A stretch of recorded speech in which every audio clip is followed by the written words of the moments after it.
is your AEW Collision Review Show. I am your host, the Matty Man, Matthew.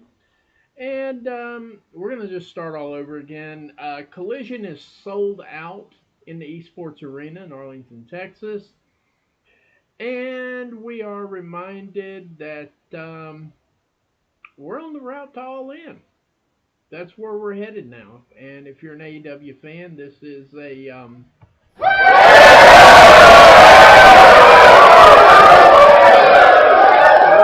so we're on the route to All In. The show opens up with Darby Allin versus the Beast Mortos. And I'm going to start off with it was a mini cheat code. Just like that. Mini cheat code. Right out of the gate. Match was strong, technical. Darby Allin did his reckless abandon. It's Darby Allin, The match had some good highlights. It had some really, really strong opening highlights. It was more like a David and Goliath type match. And I love matches like this to an extent. As long as we manage expectations, I think it's an okay run. But yeah, it was a cheap code. I mean, they tried a little bit of everything. Their moves, Mortos was hitting his best stuff. Darby hitting his best stuff. Darby trying to get over on Mortos was probably, without a doubt, the single most hilarious moment of the night for me. Even though I knew kind of what they were doing, it was just like that. Once again, it's kind of like that little brother, big brother thing. They're just like, I'm going to get you, and no, I'm going to get you, and so on and so forth. It was just kind of, it was all over there. And that's putting it mildly. Darby putting his best work out. Gotta tell you.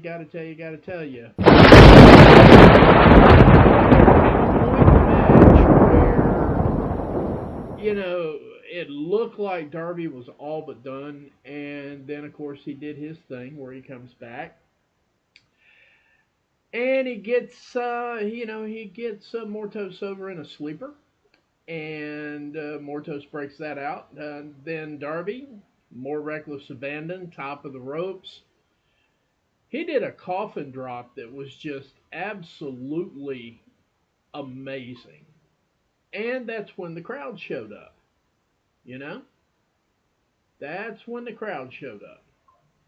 The crowd was absolutely awesome from start to finish, but they really started getting into it after the coffin drop. Then they had several false finishes. Code Red, Beast appears hurt. Then out of nowhere, they're on the top ropes. Darby Allin's got him in a crucifix type thing. Finishes that out and then hops back on the rope, hits him with a splash, and boom, you know, it's over with. Just like that, Darby Allin grabs the mic. He cuts a promo and says people tell him he needs to slow down because if he keeps working like he's working, he won't be walking by the time he's 30. Newsflash, he's 30 and he's still walking. Putting on a hell of a match, too. That looked really good going into Wednesday for Blood and Guts. I got to tell you, if it did not have the Acclaimed in it, Acclaimed, Blood and Guts would be something that I would really just be staring at the watch going, is it Wednesday yet? Is it Wednesday yet? Is it Wednesday yet? But no, no, no, no, no. We've got to have Tony's favorites in the ring. And, once we see Tony's favorites in the ring, they're going to show up. They're going to show out. And once they do, hang on just 1 second here. I'm trying to catch up with one thing. Here. I'm not seeing me yet. It doesn't matter. Anyway, I know I'm there somewhere. But I mean, it was a good promo overall. Overall, it was a good promo. Darby comes out really, really baby facing it up a little bit, and of course, we want to remind you that the building is sold out, and Morto. I think that at this point in time, we have got to stop looking at Mortos as a low end mid card because he's not. He's good. The Beast is good. He's got moves we haven't seen yet. toe to toe with Darby Allin. That was not a bad match overall. He could actually stay move for move, speed for speed, pace with pace. They have good chemistry. There is just no other way to chop it up. I mean, they've got the chemistry, and I'm not seeing any messages coming through just yet, guys. If you're sending me messages, I'm still building this page, and it's coming slowly. Obviously, I'm having to build it one piece at a time, test it one piece at a time. So I can't see everybody yet. Maybe next week we'll have everything in place. I'll be able to see you. You'll be able to see me better, so on and so forth. But yeah, cheat code, cheat code. David versus Goliath, and David wound up winning. Darby Allin getting the pin, cuts a promo.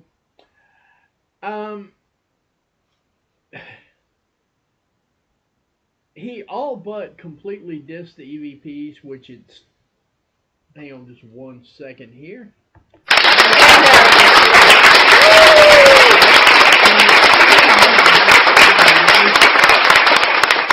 That is a damn good question that Darby posts. He's like, I've been out for so many weeks, and I've been tuning in to Collision, I've been tuning in to Dynamite, Rampage, whole 9 yards.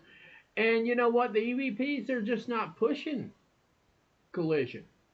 So just maybe I need to go on back over there and get my voice out on Dynamite too. So I'll see you on Dynamite. So we're definitely going to have a Darby Allin sighting on Dynamite. It's going to be beautiful. Obviously, we're going to because it's going to be blood and guts. That's Wednesday, and he'll see you there on Dynamite.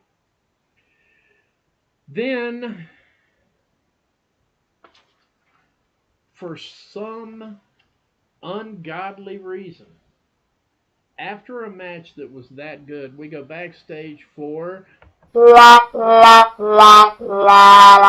That's right, boys and girls, the Elamed, and I'm going to escape this. They said that, they were doing this, that, and the other. The only good thing that I got out of this promo was the real possibility that maybe Daddy Ass is getting away from this group. I mean, when you think about it, Jay White's out right now, and the Bang Bang Gang really doesn't have their fourth guy. It is not unreasonable for me to think that this might be Daddy Ass's breaking point, and he told them they needed to get serious. This wasn't a joke, etc., etc. And I'm kind of hoping this is Daddy Ass's breaking point where he just is like, you know what, guys, y'all can do the rap and the scissors and all of that crazy bullshit. I'm going to go hang out with my kids for a little while and see if we can't get them in a title. And to be honest with you, my heart would not even be slightly broken, shattered, fractured, or anything if that whole thing split up. Tony, Tony, Tony, Tony.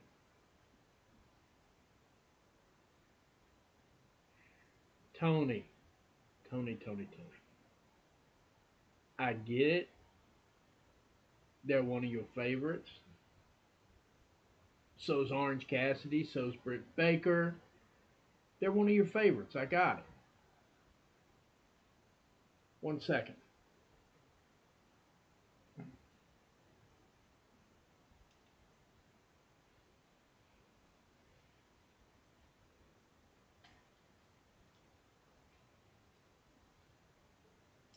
And I'm back. I had to adjust my brace on my arm. Sorry, it was starting to hurt a little bit. I apologize. I'm not trying to slow things down too much. But yeah, the big part of it is with the Elaine, you just never know what they're bringing to the table. But we do know it's going to be corny. And the one important thing to note on this entire thing was this: there was no fan reaction whatsoever to the Elaine. Texas fans, on average, I've been to the Sportatorium. I've seen old school Texas fans going at it. Texas is like Chicago, only it's full of a bunch of rednecks. And there's nothing wrong with being a redneck. I too am a redneck some days. But they gonna call bullshit when they see bullshit. And the problem is this whole Elaine thing all together has been nothing but a train wreck.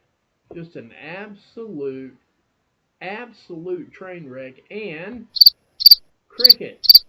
If you're hearing crickets right now, that's basically it. That's the Elaine. That's a lot of Orange Cassidy.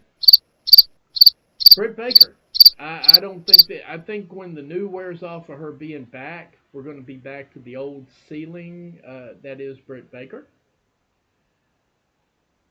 But that's okay. That's okay because once the Elaine got out of there, we had the promise of a cheat code of a match. Hikaru Shida and Sky Blue get in the ring to take the next match on. And I'm not gonna lie. I'm not gonna lie. It's the first time I've seen Sky Blue on television without it being a YouTube thing. So I kind of wanted to feel the. This word is overplayed, but I wanted to feel the aura of the crowd to see where they were with Sky Blue. And just so I don't feel lame sometimes in my fandom, I was extremely happy to hear her pops and everything else. I mean, she was just it was definitely the crowd knows her, they appreciate her, and it's Sky Blue. Now let's just get real with ourselves. That is the real Second City Saint, not you, CM. Sorry, you were. Sky Blue says, "Nah, it's my title, bitch. I'm taking it." So it's the first time I see her in the ring, and I'm getting I'm getting a little bit excited about it because I've heard so much, and I've seen, of course, all the clips. I've seen some YouTube videos. I've seen a lot of stuff of her. I have not seen anything on Sheeta either. So this was like a brand new match for me, something I had never seen. So I went into it eyes wide open, no expectations because the pace is going to be a little different. The move set's going to be a little different. There's nothing wrong with that. Nothing wrong with that at all. Love women's wrestling. Love watching the women really get at it, especially the ones that can move really well. One of the big things about AEW that I like more than anything in the world is the fact that they have a women's division that is on par with their men's division. And you know, shout out to Tony for at least getting that part right all the time, every time. The women never fail. They deliver. And this was no different. This was absolutely no different. Sky Blue got in there with Machida, and they were chopping it up pretty good. Then Sheeta did a I don't know if you call it a backflip or just a general flip out to the crowd. It's supposed to be a spot, and Sky Blue didn't quite handle it correctly. So we have an injury right now, and according later on, Tony comes back. Tony Schiavone comes back with an update and says it is her ankle.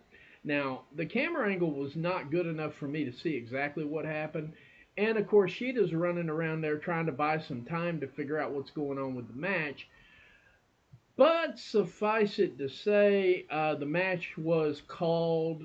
They went to the picture in picture, and they were all still dancing around and doing their thing and everything else.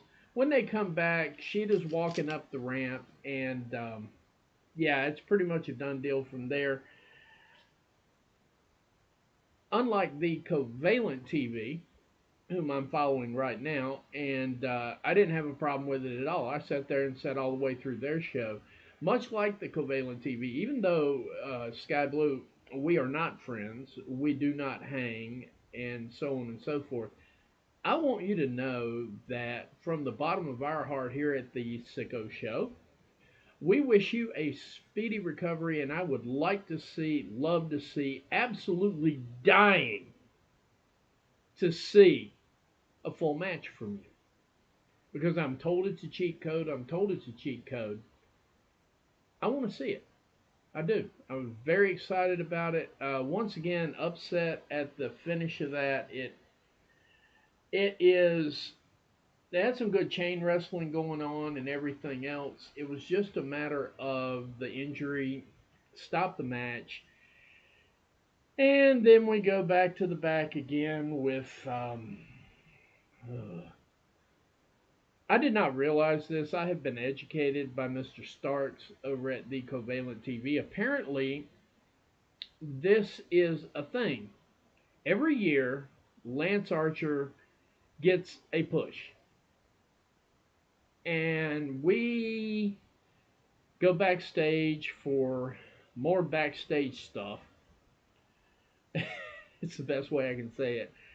Um, and Lance Archer's beating the hell out of a couple of guys. Now, I don't even know who they are, and I did not get a name. And even through the Covalent review, they didn't get a name either. So here we are, the no names, getting their asses beat by Lance Archer. Lance Archer decides to cut a promo, and he definitely does not cut a promo to crickets. He cuts a promo to a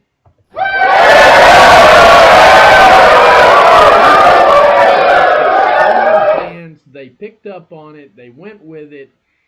Struck a chord. Probably sold a ticket. And I'm with Daryl on this one. Tony, if you're going to give him a push, let's go all the way with it because I think Lance Archer could really do it. I don't know if you're going to have that big boy syndrome with him. I hope you don't. He looks like he can go. You know, I don't know you at all, but from what I've heard and from the analysis that I've heard from others, it kind of feels like you got something against the big guys. You may not. I don't know. Doesn't matter. It's your show. But Lance Archer cuts the promo, and then we get a Dynamite recap from last week on Wednesday when MJF and Will Ospreay went out there for 59 minutes, 58 seconds, 2 seconds shy of a 60-minute match, which was that was a cheat code, cheat code, cheat code, cheat code, cheat code all day long. Don't care about the finish. The finish was kind of not my cup of tea because a lot of us can see where this is going, and we're really, really hoping it does not go the way we think it's going. Somehow that dance with the international title, I don't think they can marry very well. I think it would be impossible to take that title seriously. But, once again, it's your show. Dynamite recap. And, of course, they highlighted the parts that were okay, and they didn't highlight the parts that were absolutely phenomenal and off the chain. I wish they would have. But here we are. We're back, and we're back with the premier athletes in a match with. Oh, it's Tony Nese of the Premier Athletes versus probably one of the best luchadors I've seen, Ray Phoenix. There was a lot of chain wrestling in this. From what I understand, Tony Nese can go. I just didn't think he went very well in this match. I think it probably could have been a little shorter, but that's just me. Ray Phoenix wins with a chain finish with a frog splash. The chain finish is worth mentioning. He gets him up like he's going to do the old school that Undertaker does, just to give you guys a visual, because a lot of you don't watch the show anyway. You're just watching for us to mess up, and that's fine too. We don't care. We laugh, we joke, we have fun with it. But I got to tell you, man, that finish, I wrote down uh, Phoenix with a chain finish because he hops up on the top rope, acts like he's going to do old school. He runs across the rope, kicks the guy in the head, runs across to the other turnbuckle, Follows that up with a frog splash. Game is over, and then we have yet another moment to hype up the debut of Hologram coming up here in just a few minutes. Then we go to commercial. We come back and we have Tony Schiavone in the ring. And of course, if we have Tony Schiavone in the ring, that must mean we're going to have another promo. There's nothing wrong with promos. I hit that just for fun. The promo was pretty good. FTR came out and they said they were not going to let Don Callis run over Dynamite Kid. Sorry, Dynamite Kid. I get them backwards every once in a while. Kid from Wednesday, Dynamite Kid's son, nephew, something to that effect. Carrying on the family name, carrying on the family business. They said they were not going to let the Don Callis family run all over him. And, Cash wanted us to know he had some shit going on in his life, and it was slowing him down there. And the ring was his escape, and so on and so forth. And that was fine and dandy. And then Dax grabbed the mic, went full bore talking about the matches, says they want the Bucks. Cash and Dax were both like, we're going buck hunting. Shout out to them for filling the crowd out and understanding they're in Texas. Texas people like to hunt. They bring it up there. Yeah, we're going after the Young Bucks. We want the Bucks. The Bucks stops her. Might as well have been that. Pretty good. Then Harashida is cutting a promo right behind this. We have two promos back to back. Nothing wrong with that. The show's still flowing really good. Harashida, actually, her English has improved phenomenally, I'm told. And from that point on, she did a pretty good promo in English. Calls out Britt Baker for Wednesday. Says she wants to fight. And Britt Baker's hanging around. So, yeah, me and you can scrap. All right. So the match is made. Now, I'm going to pause for a minute here. We're already getting Tony's favorites this week, so we're guaranteed that we're going to get at least one of Tony's favorites next week. Now, Dr. Britt Baker, DMD.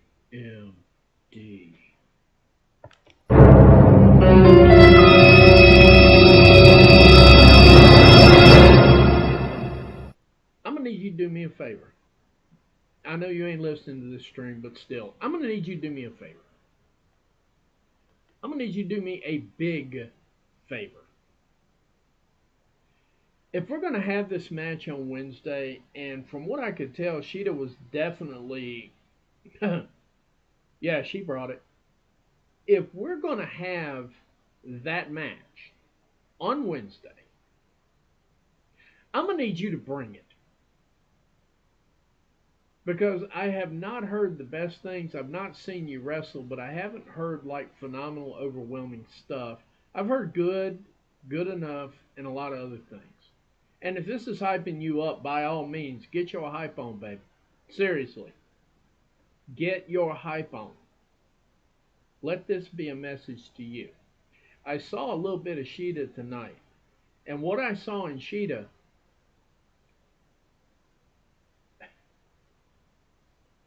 Tony seems to get the good women, and they seem to just put out week in and week out. Britt, I'm going to need you to step up.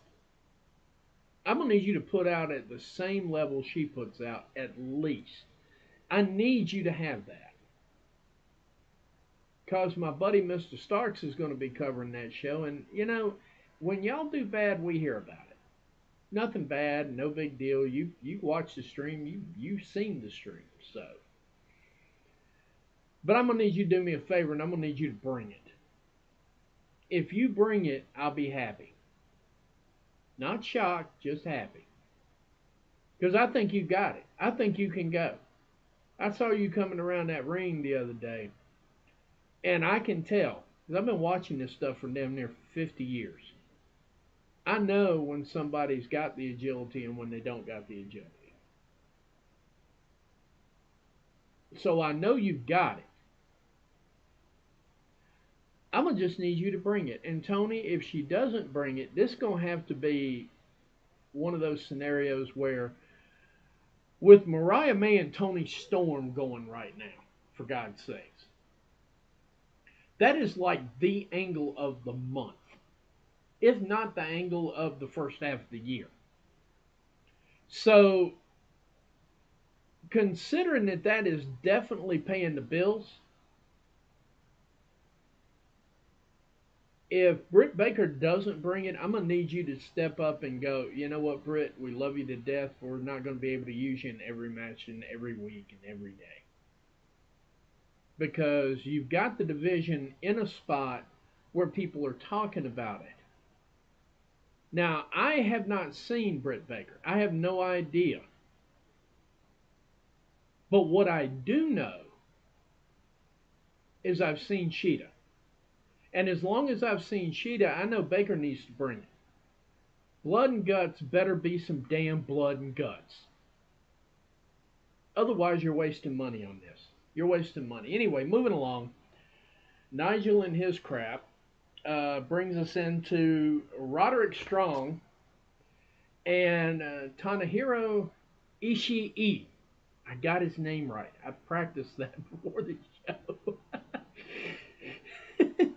By the way, like gang, comment gang, share gang. Let's get these likes up. I see 14 right now. 14 is 14 better than I thought I was going to get. So thank you all. I'm very happy. Thank you very much. Thank you for your support. I really appreciate it. I can't see your chat yet. That's probably coming next week. I'm just happy you're hanging out in the show. Leave some comments. You know, share the stream. Do whatever you need to do. I appreciate it either way anyway. So Ishii and Roderick Strong, they said it had been several years, I think 8 years since they battled before, and the fans were really getting into this match. I liked it. Mini cheat code. Unlike some of my colleagues in this business, I would rather see Ishii wrestling before I'd rather see Chris Jericho, and they're both pushing about the same age. But I'm with them on everything else. Tony, we got to have a conversation about this because I see these Japanese stars over in New Japan putting on, and it's like, once again, it's like Mr. Stark said, he echoes things. He got in there before I did. But a fact is a fact. I watch a lot of New Japan wrestling. I'm trying to get permission to cover it because I always ask permission before I start covering things because I know there's a lot of people that cover New Japan and I don't want to step on their toes and I want to get some time so that I can do the streams. But the reality of it all is, one second. Shameless plug for Core. Um, the one thing I'm gonna need you to do is when you're booking these matches, I need you to set these guys down and say, look, we've seen you in Japan. You're putting on 4 or 5 star matches. You get over here to the States and it's a damn chop fest. And I'm going to need more of what I see in New Japan in that ring with. Uh, it's a pet peeve. It's pet peeves. Best way to say it. Pet peeve. I'm going to need to see that New Japan style. The main reason I want to see you in the ring is because I want to see some live shit. If I want to watch a couple of people chop each other, I'll turn on WWE. Okay? Because most of their matches are chopped fast.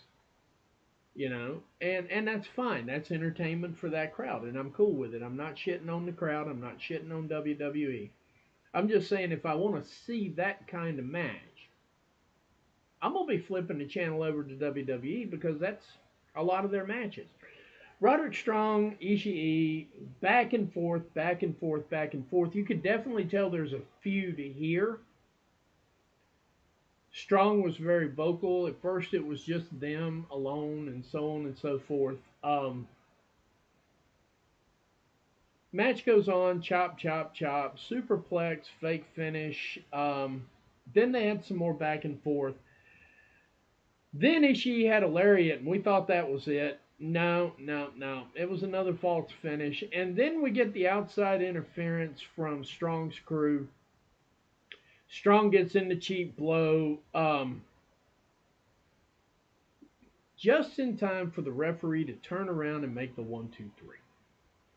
Once again, I'm not escaping this, but I'm going to get on my soapbox here for a couple of minutes. We're going to do a red light moment here. Red lights are when I'm going to stop the show and I'm going to get on my soapbox. We're going to have a conversation.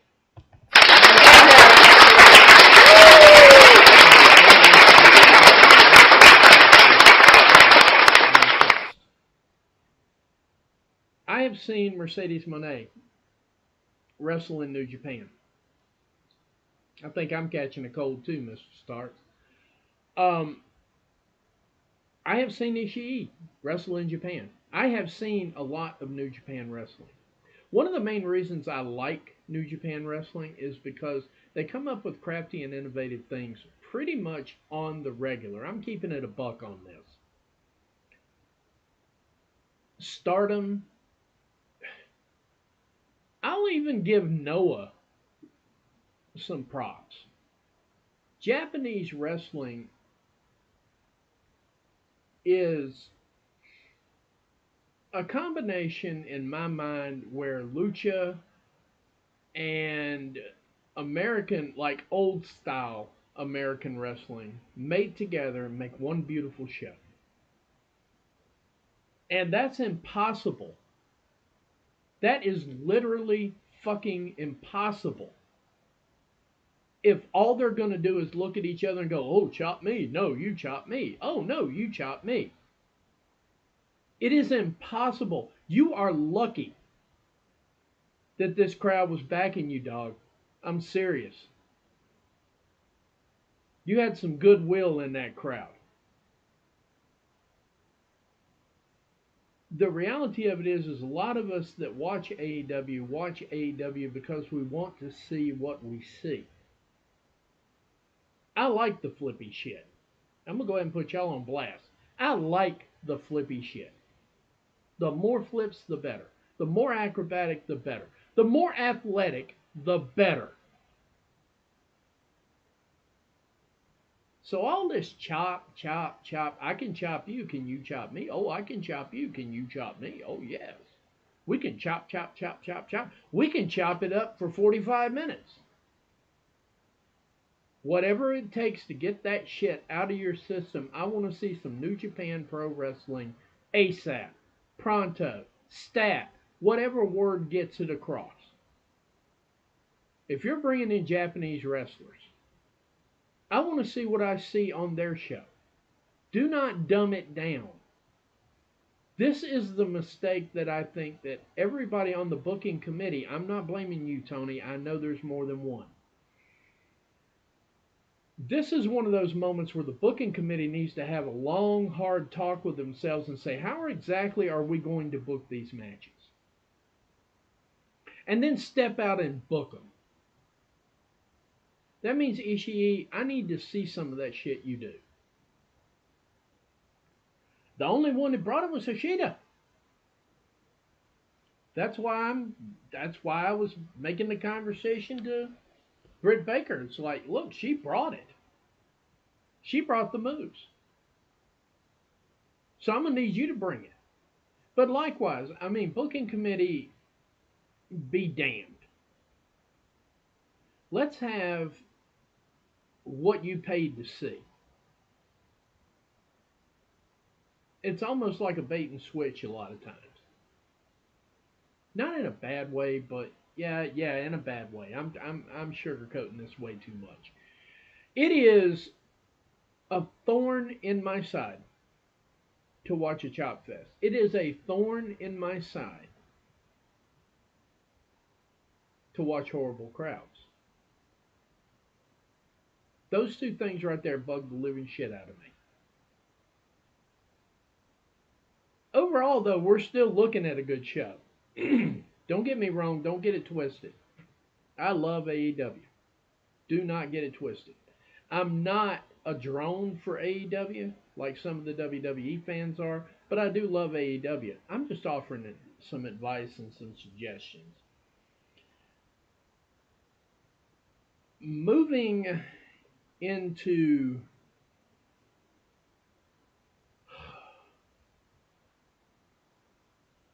I'm gonna take another aside real quick here. You ever notice when the big promotions, and I'm not singling out WWE, I'm singling out all of the big promotions, even the big indies.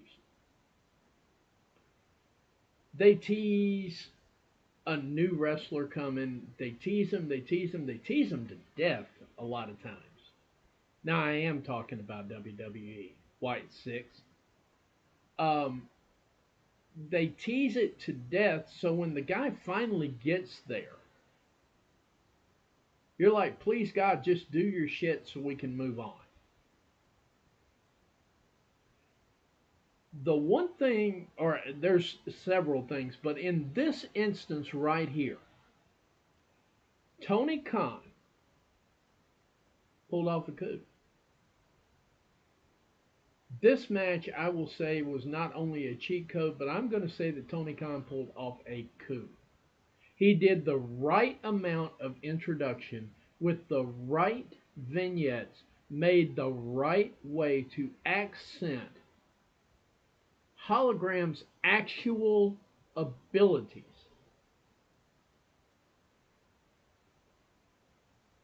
And he did this for quite a while. Quite a while. 17 viewers live. Hey, you know what? Give me a second here. Wrong one. 17 viewers. Oh my God, I didn't think I'd have 17 people at all. I didn't think I'd have 15. Thank you, everybody. Thank you, thank you, thank you. Um,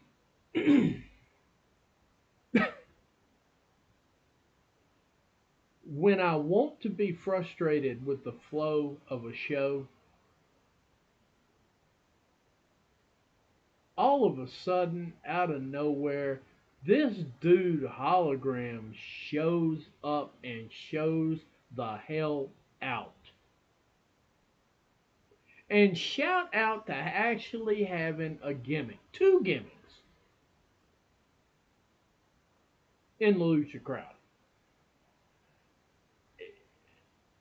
There's nothing more to say about this, but Gringo Loco, I've seen him work in other areas, in other territories, so to speak, and I knew he could go.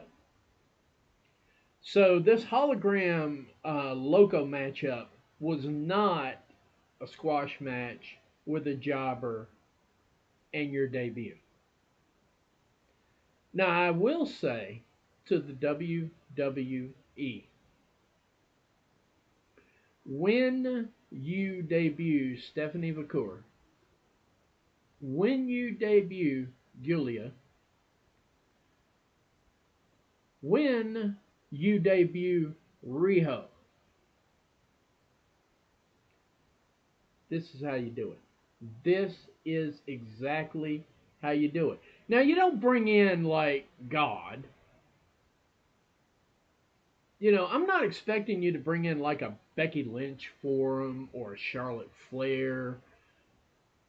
But you could, Zelina Vega. You could Zelina Vega that thing. Because in essence, what Tony Khan did was he brought Gringo Loco in to debut this guy because Gringo Loco is a damn good worker. And he's a damn good wrestler. And that only made this match that much better. Anybody else get like 1995, 96 Rey Mysterio vibes out of this guy? I hate to bring that up because it's way overused, and Rey Mysterio is like the WWE pinnacle for lucha libre. So that's the only reason I bring that up. But hologram, everything was slick. Everything, he didn't miss a beat. He didn't miss timing. Loco didn't miss timing. Their back and forth was absolutely off the chain. Some of those high flying moves that, oh my God, I'm having visions right now in my head of Ricochet and Hologram tearing the damn roof off of a building for at least 35 minutes. I got to have 35 minutes of that match. And for those of you who can't stand longer than 4 minute formula wrestling, don't tune in. Just don't.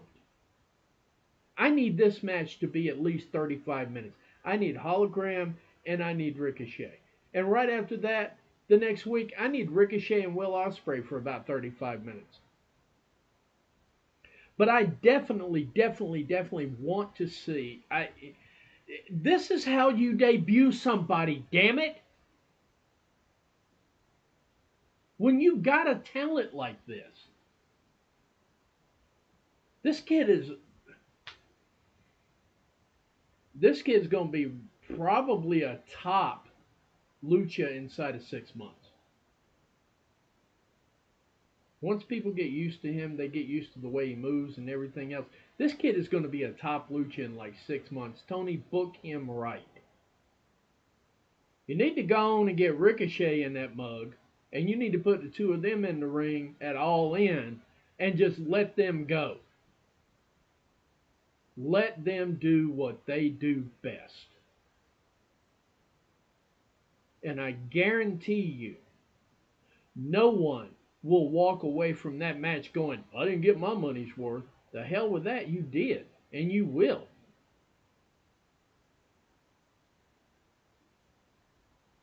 Like I said, if y'all like what you're seeing, go ahead and hit the like, share. If you feel the urge to give me a donation, I appreciate it. I'm just thankful for 17 viewers. 17 is a big number for me. Not bad for a debut. Um,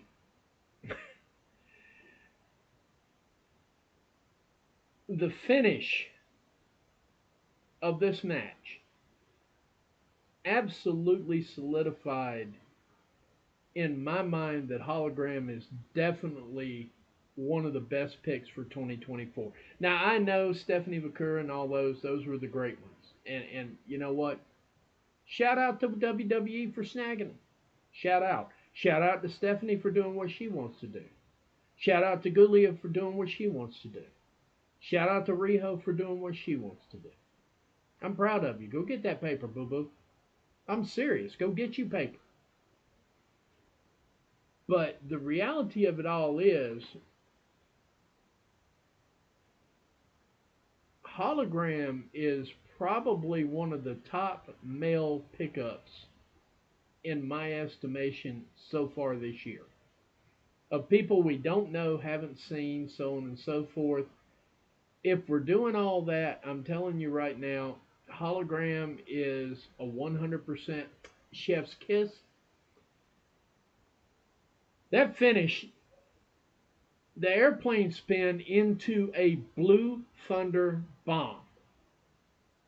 They're calling it the portal bomb.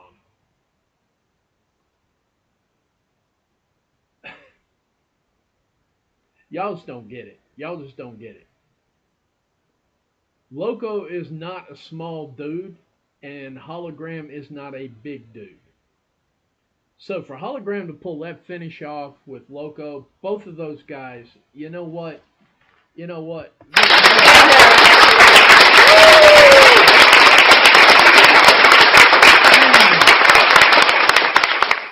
Then after that, we had a promo with the Von Erichs and Dustin. The Von Erichs, I think that was Kevin Von Erich. I lose track of who's who anymore. I think that's his son's debuting. They're going to debut in AEW. I'm going to tell you right now, a lot of you have never seen real Von Erichs wrestle from the Von Erich family.